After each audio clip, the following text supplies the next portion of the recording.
મારું નામ લેશો ને એટલે અગ્નિ પાચન થઈ જશે. અને એટલે બ્રાહ્મણો કહે આમ તમે નવતલ હોમો ને એટલે સ્વાહા બોલી દો એટલે અગ્નિ ને પાચન થાય. અગ્નિ ને પાચન થાય અને પાચન થાય એટલે તમારું ભોગવું એટલે સ્વાહા તમારે બોલવાનું. આપણે યજ્ઞ ધીરે કરતા હતા આપણે એમ ભૂદેવો ને સ્વાહા બોલો ને થોડુંક શાંતિ તમારે બોલવાનું તમારે નહીં એ આપણે આમાં અને આમાં જઈ ભાગવતમાં લખ્યું તો સ્વાહા બોલો તો તમને મળે.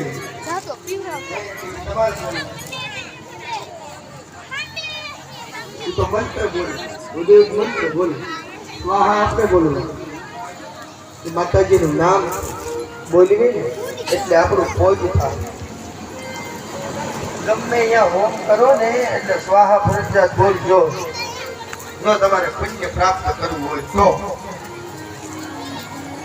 બાકી હોમ હોય તો નહીં.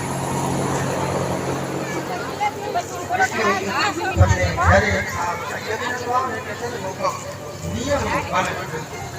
નિયમમાં રહેવાનું કરવાનું એટલે કાંઈ નહીં કરવું. નિયમથી કરવું. સ્વાહા બોલવું પડે આપણે આવું તમે મઠમાં